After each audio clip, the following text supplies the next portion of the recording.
Aujourd'hui, on plonge dans le monde assez fascinant des startups de la beauté en ligne. On s'appuie sur un rapport tout frais qui analyse 18 entreprises de ce secteur. C'est un marché hyper concurrentiel, mais qui bouge beaucoup. L'idée, c'est de voir ce qui marche, ce qui innove, en se basant sur des chiffres concrets.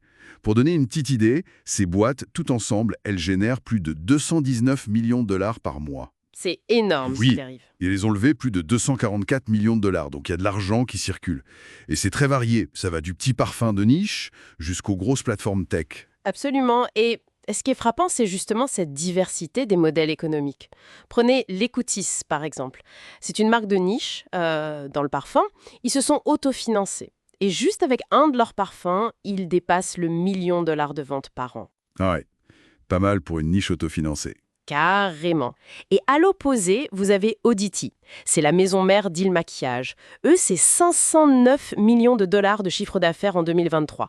Ils misent à fond sur l'IA. L'intelligence artificielle. Mhm. Comment utile? Pour la personnalisation, surtout, des diagnostics de peau, analyse d'images pour trouver la teinte de fond de teint parfaite, ce genre de choses. D'accord.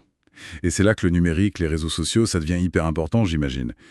On voit des exemples comme BK Beauty, 35% de leurs ventes via TikTok Shop. C'est énorme comme pourcentage. Et ça leur a permis de multiplier leur croissance par 3 en 2023. Ou Glow Recipe.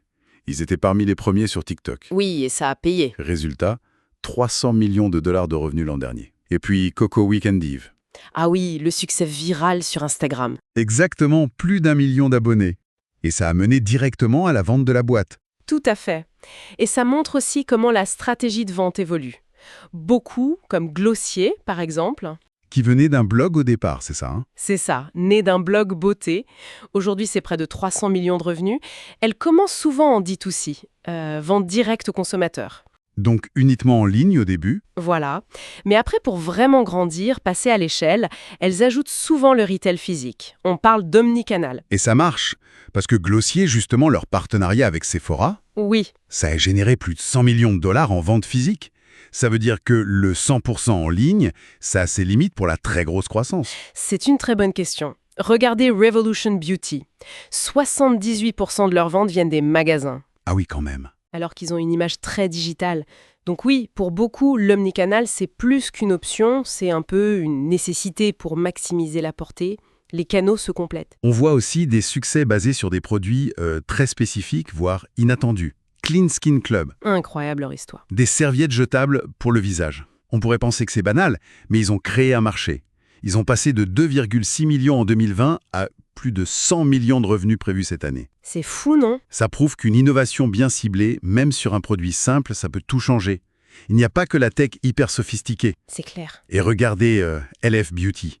Ils ont commencé avec des produits à 1 dollar. Oui, je me souviens. Aujourd'hui, c'est un groupe qui pèse plus d'1 milliard par an. Ils ont grossi, ils ont racheté d'autres marques comme Yaturium pour 330 millions. Ces rachats, ça nous amène au financement, à la consolidation du secteur. Exactement. On a Elf qui achète Naturium, IPEC qui lève plus de 237 millions et qui rachète BoxyCharm. Et la vente de Coco Eve dont on parlait. Voilà, donc clairement, le secteur attire les investisseurs et ça se regroupe un peu. La question, c'est de savoir si on va vers quelques gros groupes digitaux qui vont dominer la beauté demain. Bon, alors, si on essaie de résumer un peu tout ça, ce qu'on voit, c'est qu'il n'y a pas une seule recette miracle. On peut réussir en s'autofinançant ou en levant des millions. C'est ça. Le digital, les réseaux sociaux, c'est souvent le point de départ, le moteur. Mais pour la croissance XXL, l'omnicanal semble souvent incontournable. Oui, la présence physique reste importante. Et la différence se fait par la technologie, comme l'IA, le prix, ou même un produit de niche auquel personne n'avait pensé. Tout à fait. Et les chiffres, certains acteurs atteignent des niveaux de revenus assez dingues. Vraiment. Et pour ouvrir un peu la réflexion, on peut se demander quel sera l'impact à long terme de l'IA, comme ce que fait Auditi.